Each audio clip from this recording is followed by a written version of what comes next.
Hello and welcome to the user guide of the Canopy policy, which forms part of the Cornwall Council Climate Emergency Development Plan document. There will be two guidance videos, of which this is one, Canopy policy within the planning process, and the Canopy calculator technical user guide video, and three written documents which should be read in conjunction with the videos. Canopy policy in the planning process, Canopy calculator technical user guide, and an FAQs. So a brief overview of policy G3. A working canopy calculator was originally devised in High Wycombe, and this has been adapted for Cornwall. It brings best practice into the planning policies. It gives more weight for trees in the planning process. It gives arboricultural matters earlier consideration within development, and gives a clear benchmark and a level playing field for all developers. It prioritises the retention of existing canopy, provides minimum levels of canopy provision, and helps to build in climate resilience when considering species choice, and will have a 6-monthly review within the arboricultural community. So canopy doesn't restrict development. It can share place with parking, streets, open spaces, biodiversity habitats, and gardens. Policy G3. All major developments should provide, through the retention of existing and/or the establishment of new canopy, coverage equal to at least 15% of the site area. This is excluding areas of the site that are priority habitat types, in accordance with the Cornwall Council approved calculator or metric. So why 15%? The 15% figure reflects advice from the Urban Forestry and Woodland Advisory Committee, which recommends that the minimum standard for tree canopy cover is set for a local area. Evidence shows that 20% is a good general aspiration, but that 15% is appropriate for coastal areas. The minimum requirement of 15% canopy cover has been decided on as appropriate and achievable given the challenges posed when establishing trees in Cornwall's largely coastal and exposed climate. It represents a good level of canopy provision that shows support for good green infrastructure practice, while not excessively dominating the creation and pattern of new biodiversity net gains at 10%. So what is canopy? Existing and proposed individual trees, existing and proposed groups or arrangements of trees, existing native hedgerows, including those on top of a Cornish hedge, proposed native hedgerows, again including those on top of a Cornish hedge, but within the public realm and afforded appropriate buffers, selected scrub, and all wooded habitats as defined by the UK Habitat Classification System. What isn't canopy? Limited woody scrub habitats, existing and proposed non-native shrub hedgerows, for example garden boundaries, proposed native hedgerows, including those atop of a Cornish hedge, that are not within the public realm or are not afforded appropriate buffers, other existing or proposed green infrastructure, such as green walls and roofs. For more details, there's an exhaustive definition within the written canopy guidance documents.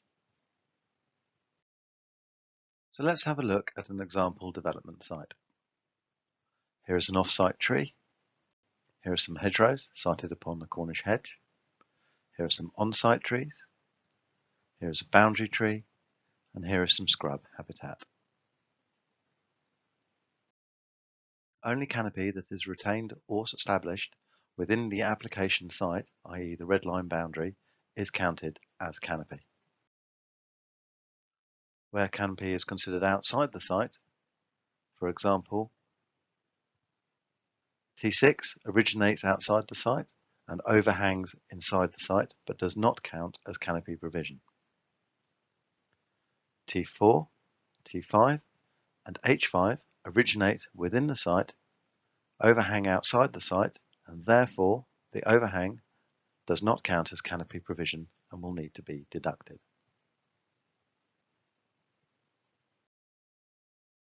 So a quick overview of the canopy calculator. It is to be operated by an arbor professional, an ecologist, or a landscape architect. It is an Excel document that will be presented. It measures canopy above ground. It does not measure the root protection areas. It is not to be confused as such. contains figures for average canopy spread of all tree species, calculates canopy spread at year 25, measures tree groupings, provides soil volume calculations to show that trees can be established and reach full maturity, and calculates what percentage of the site will have canopy cover within 25 years. This is the site summary sheet. This is the first sheet used for submissions where you'll be populating the data, and this is the first sheet that is used for initial assessment. So on to the mitigation hierarchy. Any proposal to remove canopy on site should be justified in accordance with the canopy mitigation hierarchy. Canopy mitigation hierarchy. The landscape, ecological and societal benefits provided by mature trees are numerous, not easily replaced through new planting. Incorporating existing canopy within proposals can enhance development, create desirable homes and streets and recreational spaces. Applicants will need to demonstrate that proposals have explored all options to avoid and reduce harm to existing canopy before removal and replacement. There is presumption that the canopy of better quality will ordinarily be retained and protected. Developers can evidence the mitigation hierarchy through submitting documentation which demonstrates that the early identification of arboricultural constraints being fully accounted for in the final design.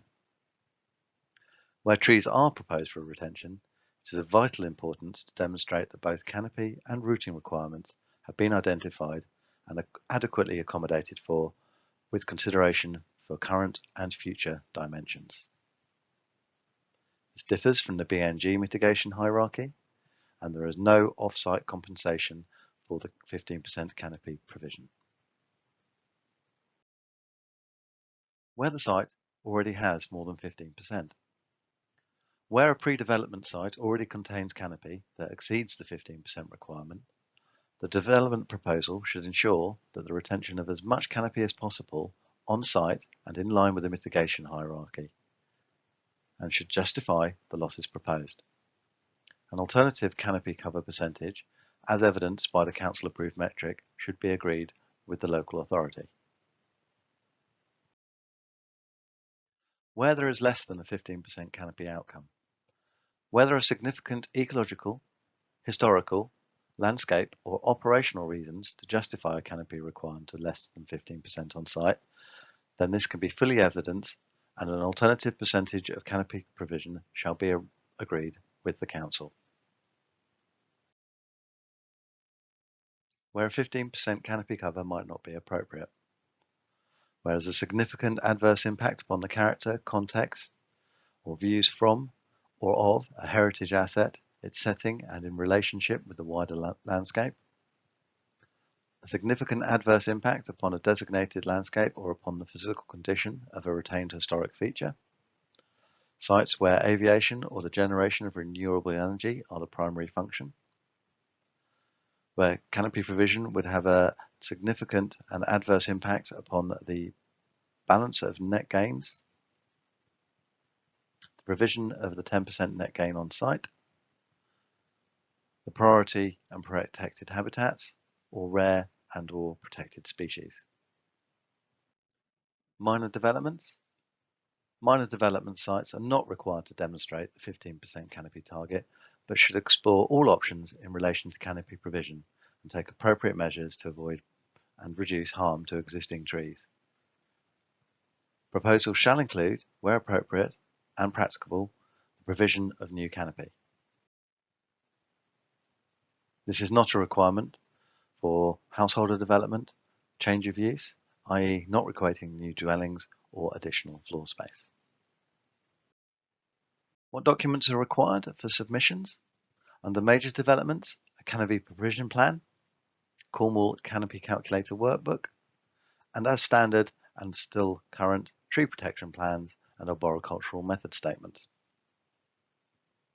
For minor developments, where there is potential for impact for trees, there will still need to be tree protection plans and arboricultural method statements, and where appropriate, a tree provision plan or landscaping plan showing tree planting.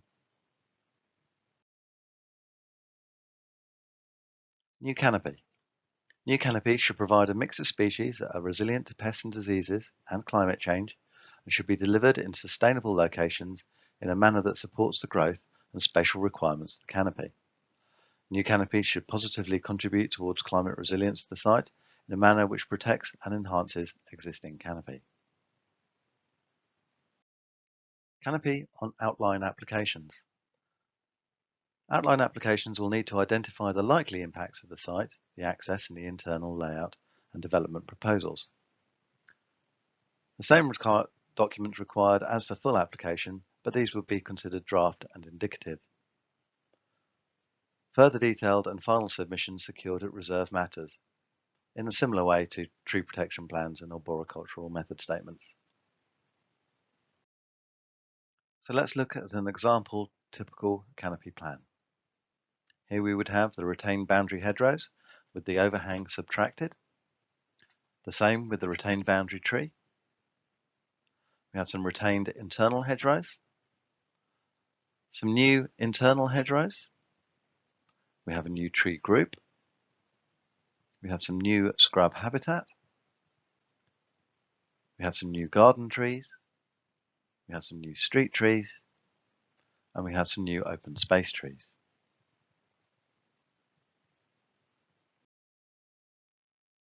What does this mean for the planning process? Explicit recognition at local policy level, clear minimum expectations, early consideration of canopy, increased liaison, and some additional submission documents. Just a few of the key frequently asked questions. First of all, can I just remove existing trees and replace with new planting as long as I provide at least a 15% canopy cover? No. There is a presumption that existing canopy of better quality should be retained, and the mitigation hierarchy is applied when considering tree removals. My existing site has 22% canopy. Can I just remove to 15%? It's great that your site is well provisioned for with canopy. However, this is not a license to remove down to 15%. The applicant will still need to demonstrate and show why the removal of any tree above 15% is necessary in accordance with the mitigation hierarchy. Thank you for your time, and please refer to further documentation and videos for further guidance.